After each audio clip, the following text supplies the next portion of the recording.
সুপ্রিয় দর্শক, আপনি নিজে বিষ খাচ্ছেন, আপনার সন্তানের মুখে বিষ তুলে দিচ্ছেন না তো? ভেবে দেখেছেন? এই আমগুলো দেখে চিন্তা করে দেখেন তো। আমার মনে হয় এগুলো মমি করে রাখা, কেয়ামত পর্যন্ত পচবে না। আজ আমি নিরাপদ খাদ্য সম্পর্কে কিছু কথা বলবো। আসলে নিরাপদ খাদ্য বলছি, কিন্তু আমার দৃষ্টিতে কোনো খাবারই নিরাপদ দেখছি না। আমরা প্রতিনিয়ত যে খাবারগুলো খাচ্ছি, চাউল, ডাউল, তেল, চিনি, লবণ, মাছ, মাংস, সবজি, ফলমূল, যাই কিছু বলেন না কেন, সবটাতে বিষ মিশ্রিত করা হচ্ছে। মাইক্রোপ্লাস্টিক, ঘনচিনি, হাইড্রোস, কার্বাইড, যত রকম রাসায়নিক দ্রব্য আছে খাদ্যদ্রব্যে মিশ্রিত করা হচ্ছে। একটু লাভের আশায় ব্যবসায়ীগণ স্ব স্ব অবস্থান থেকে এগুলো মিশ্রিত করছে।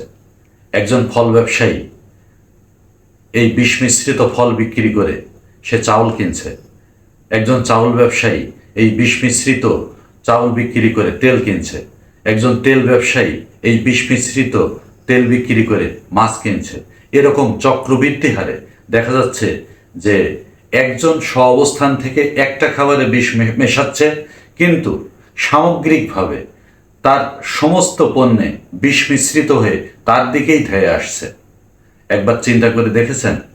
আমরা অপরের গলা টুটি চেপে ধরতে যাচ্ছি, অথচ লক্ষটা হাজারটা হাত আপনার টুটি ধরার জন্য ধেয়ে আসছে।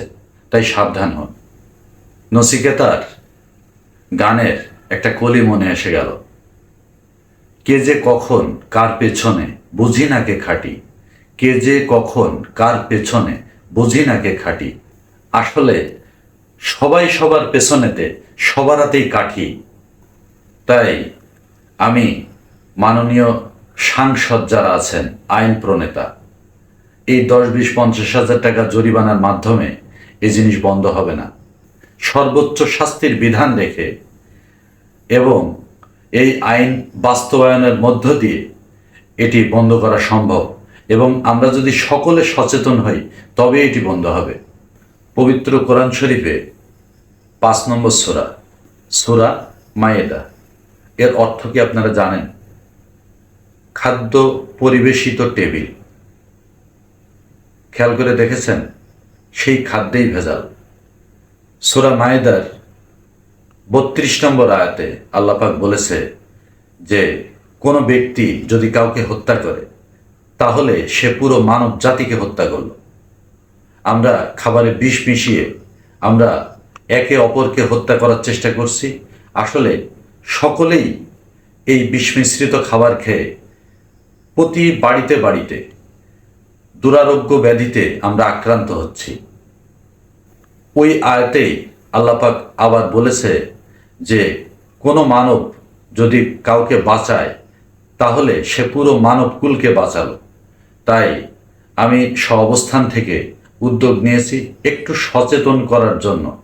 আপনারা আমার এই ভিডিওটা লাইক, শেয়ার, কমেন্টের মাধ্যমে প্রচার করবেন, যেন স্ব অবস্থান থেকে আপনারাও এর অংশীদার হতে পারেন।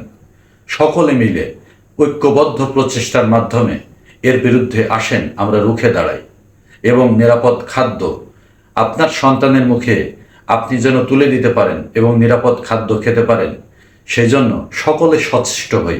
ধন্যবাদ।